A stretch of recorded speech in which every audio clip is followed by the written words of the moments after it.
The following program is a presentation of Milwaukee Public Television's Finding Work initiative. Goodwill Industries of southeastern Wisconsin is proud to support MPTV and the Finding Work initiative. It's hard work finding a job. If you need help, turn to the Goodwill Workforce Connection Center. They can assist you with resume writing and interviewing skills, plus give you access to computers and job fairs. Believe in the power of work. Manpower Group is proud to support MPTV and the Finding Work initiative. To further explore the resources available at Manpower Group, visit manpowergroup.com.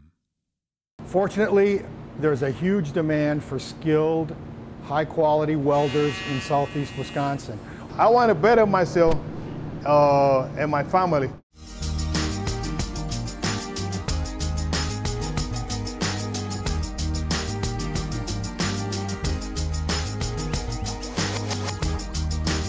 Good evening and welcome to the October edition of Jobs, the broadcast component for Milwaukee Public Television's Finding Work initiative. I'm Denise Calloway. And I'm Mark Segrist. Each month, Jobs offers profiles of Wisconsinites engaged in finding work. Some will have already found employment, some will still be seeking, and some will be assisting people in their searches.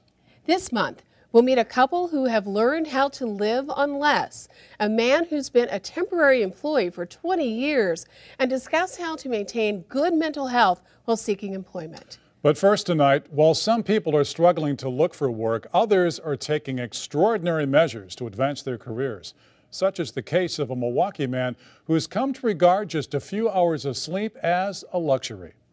I want to better myself and my family, definitely my family. 38-year-old Daniel Reyes Leon knows a lot about manufacturing. He's been working in it for much of his adult life. But this is different. Daniel has been training to be a welder since August. He's pursuing his technical diploma at MATC in West Dallas. It's a major step in his industrial career. Well, I want to be a welder because hopefully I can find a better work. So I'll be able to take care of my family better. And I want to learn a new skill because I've been working on the foundry for so long, and I want to find something different to do, learn a new skill, and nobody can take that away from me. That's basically why I want to be a welder. The demand for talented welders is strong, and the potential earning power is impressive.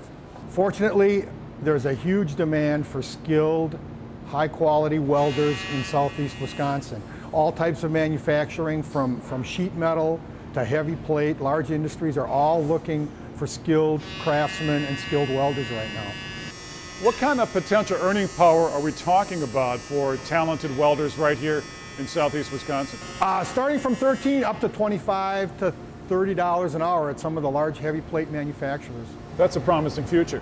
Extremely, extremely promising. The more training and experience, the more promising. When you have more earning power, how do you want to spend that money? I would like to put that money away for my kids, though, like a college fund, Roth account, stuff like that. I don't need much. I'm here because my kids, though. You're obviously planning for the future of your family. Yeah, that's the main idea. I gotta cool off in water first, so nobody get burned. Learning a new trade while holding down a full-time job can be a challenge. As the expression goes, Daniel is burning the candle at both ends. He works third shift in the Fall Corporation's melt shop, part of the foundry operation. He then attends day-long welding classes at MATC. What are you working on today? I'm working today. I'm learning how to weld a pipe, straight up, vertical, and it's quite hard though. But I'm doing the best I can right now. So. Okay. What's the toughest thing you've had to do so far in training? Aluminum. Why is that so difficult? Because it melts quickly. You can't put too much heat. Yeah. You burn a hole through it, so you gotta keep heat and back off, heat, back off, and move it along. Yeah, aluminum is definitely the hardest. Yeah, what's been the easiest thing to do? Stainless steel, and yeah, stainless steel was the easy one.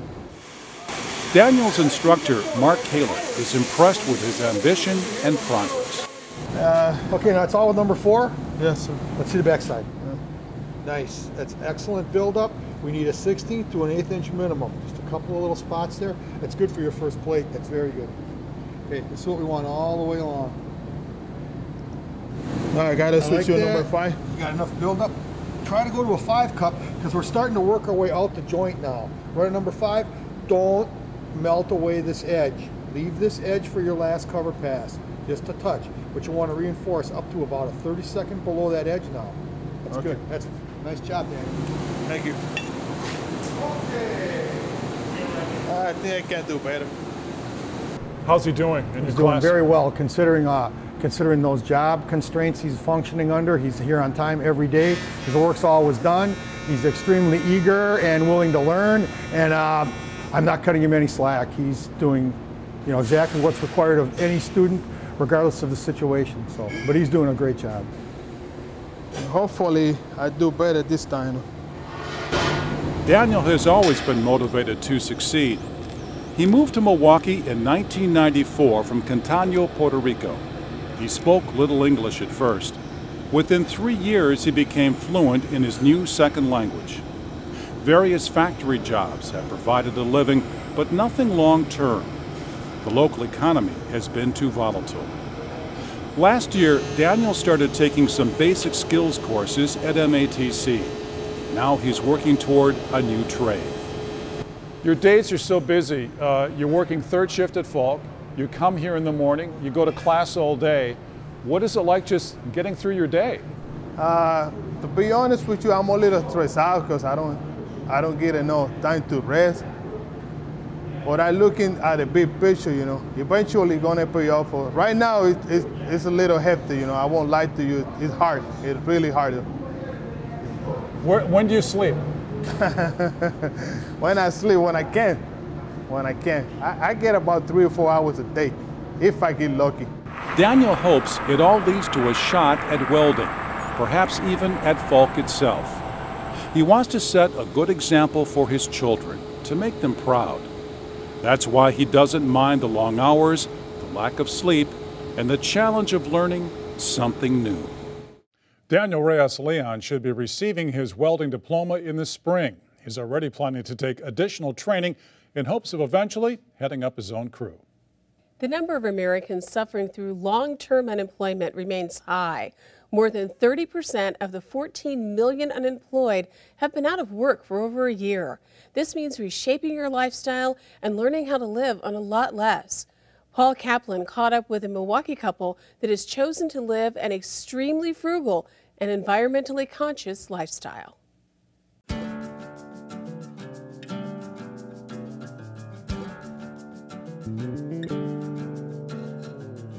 They ride bikes everywhere, across town, across the country, all terrains, all weather. Meet Dave and Marty Fine. A few years ago, they changed their lives. They sold their comfortable suburban Fox Point home for this urban River West house. But it didn't stop there. They sold their cars and now ride all over Milwaukee, everywhere.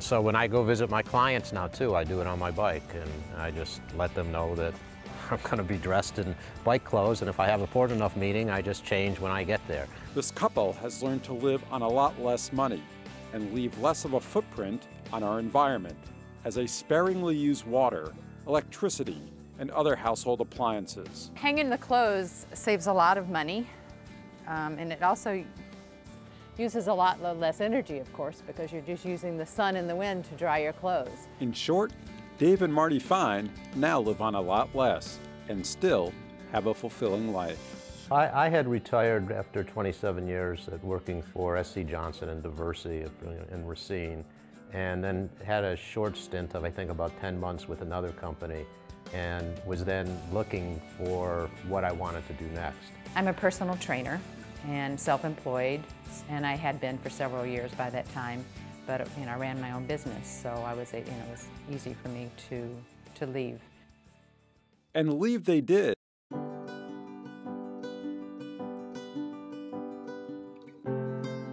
The Fines signed up for the Peace Corps and spent 2 years in South Africa. And we were assigned to a NGO, a non-governmental organization. Had two facilities, one for intellectually impaired adults and the other was for street children.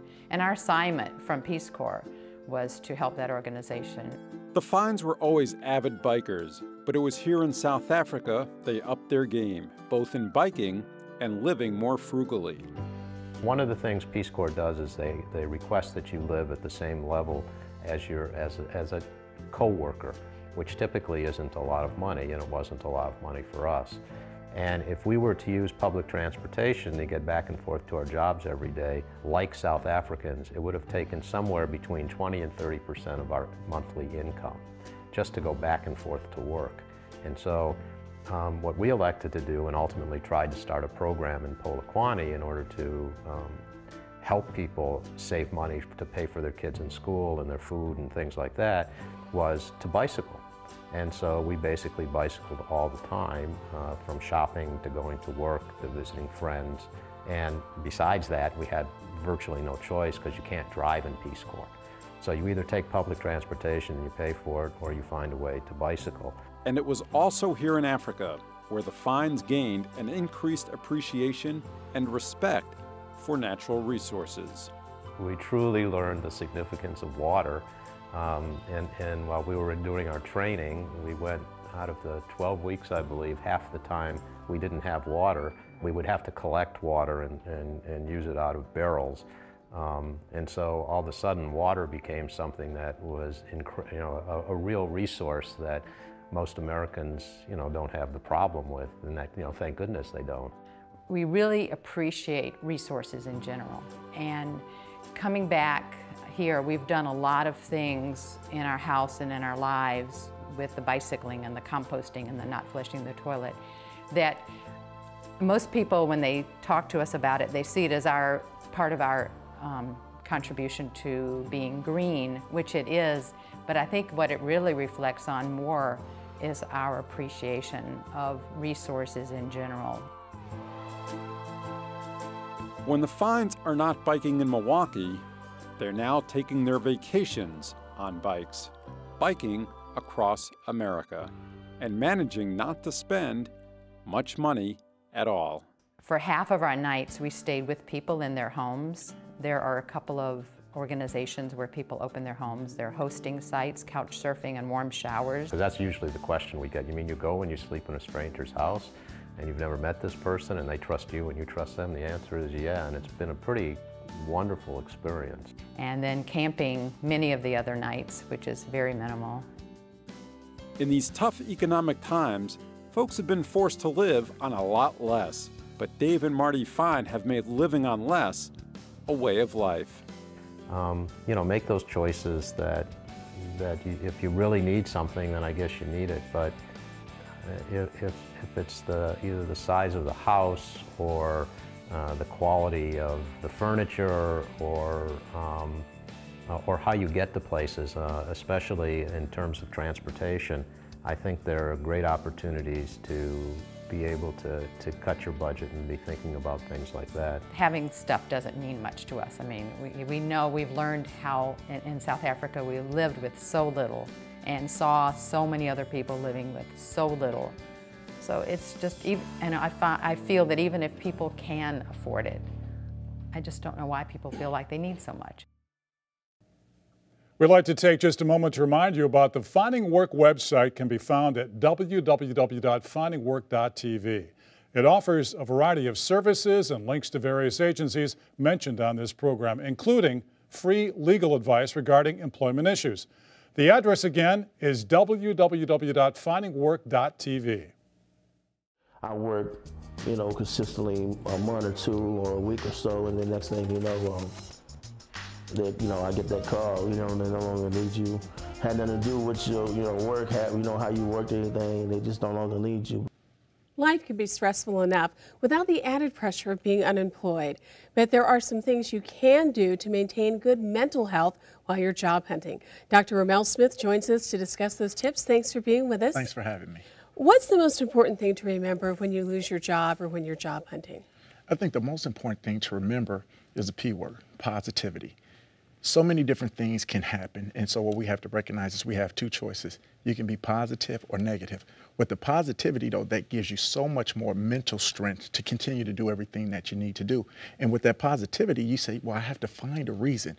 Well, most people, when you don't have a job, you lose a sense of identity.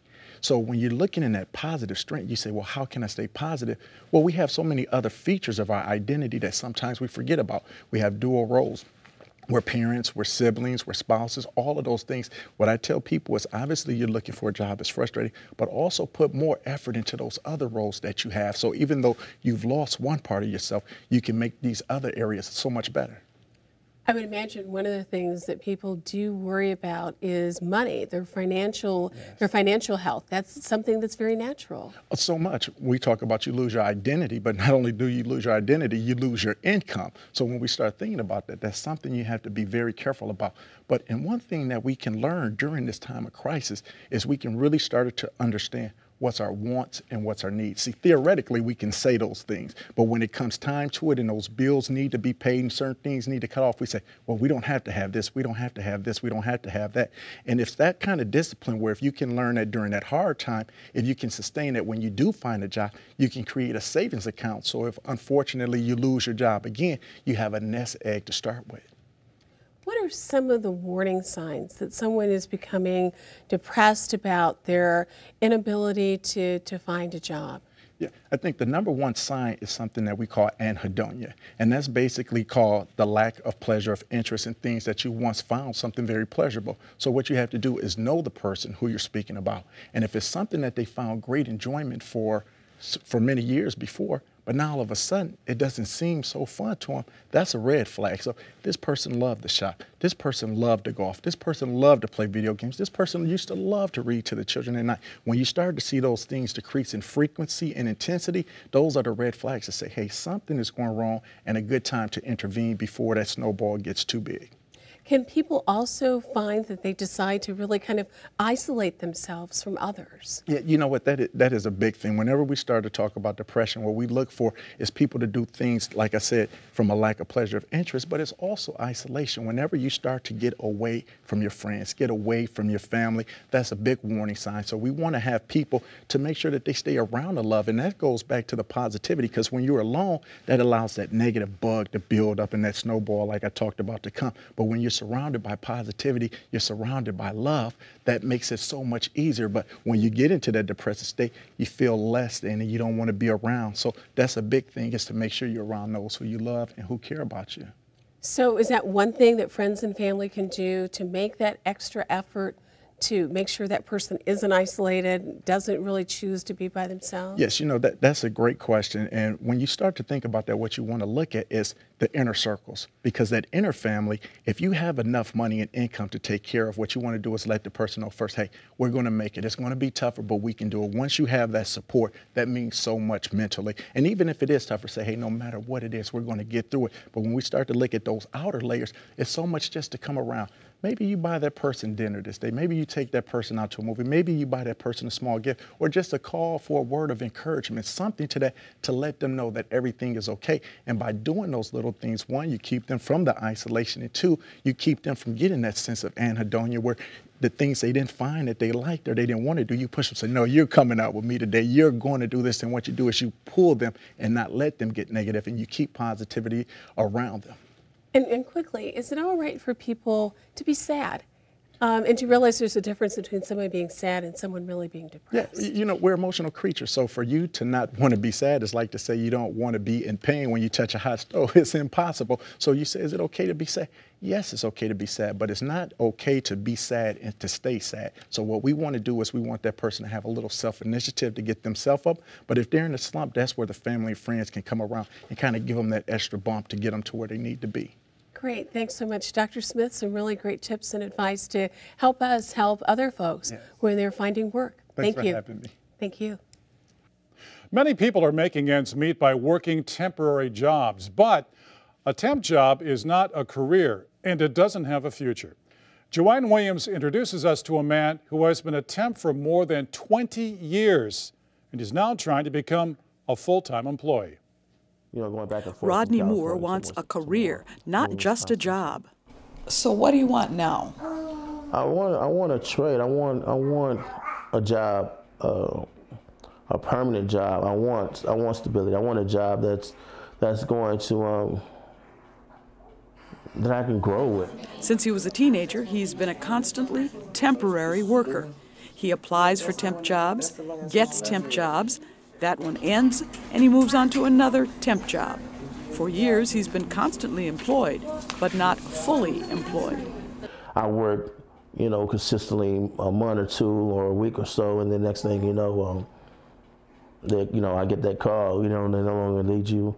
Had nothing to do with your work, how you worked or anything, they just no longer need you, but then they send someone else to the job, because it gets close to that time to where they have to hire you, and they don't want to go through all of that. It's easier to send someone else. So, what does it feel like when you get that call? So that down, because, when I go to a job site, I give it all. I put all my, I put it all in. I go to work as if that is my job, and I didn't get the job through the temp service. So to go there and to give it 110%, and then turn around and have them call me and tell me they no longer need you.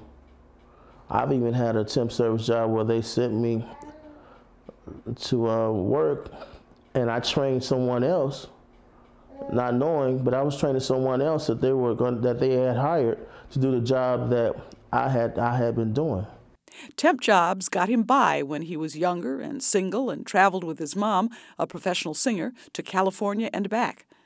But this little addition to his life with Adriana Franklin, back here in his hometown of Milwaukee, has changed his outlook on life and on work.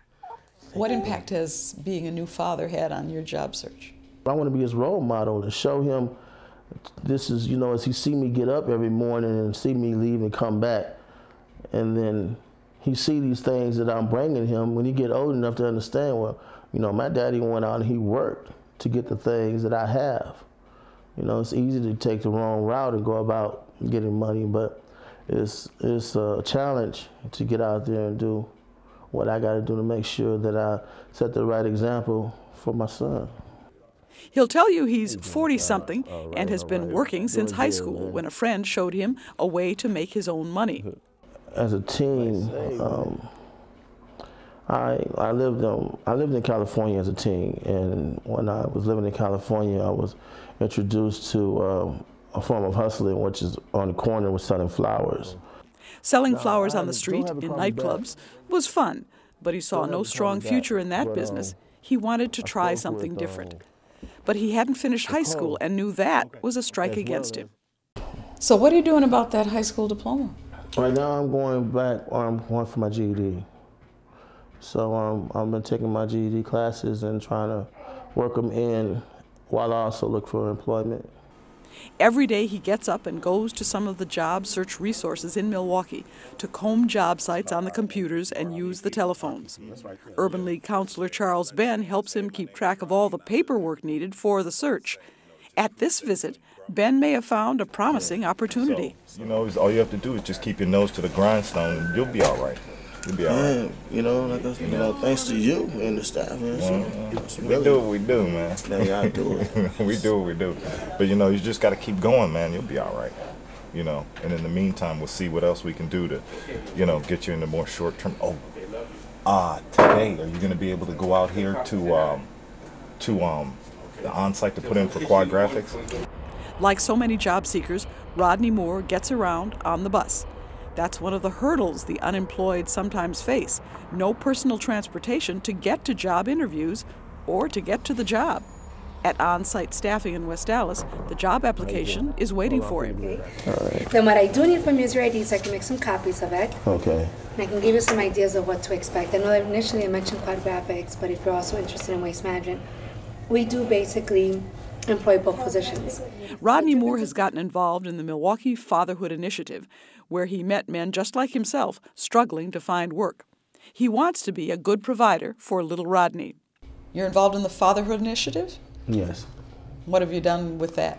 I'm looking forward to it next year. It was very nice. Hopefully I'll be there to get up there and tell my story and say, well, I was here and I know what you brothers are going through, and Now I'm here to let y'all know that you can get a job like I have that's paying this amount and that amount of money, you know.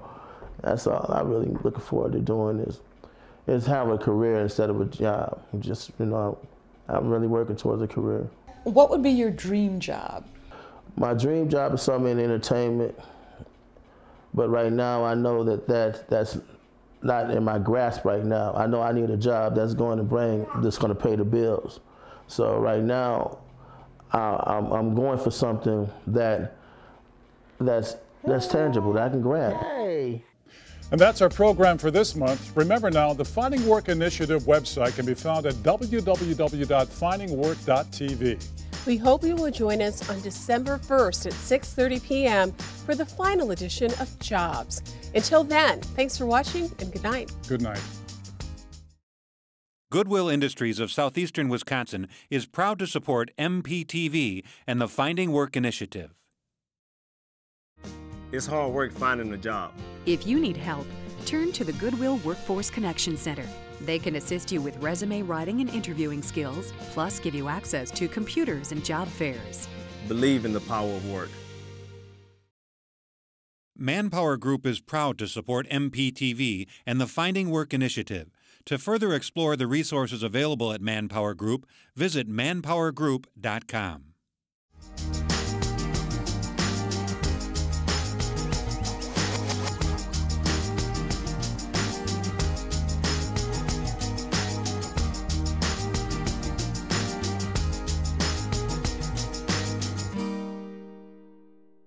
The preceding program was a presentation of Milwaukee Public Television's Finding Work initiative.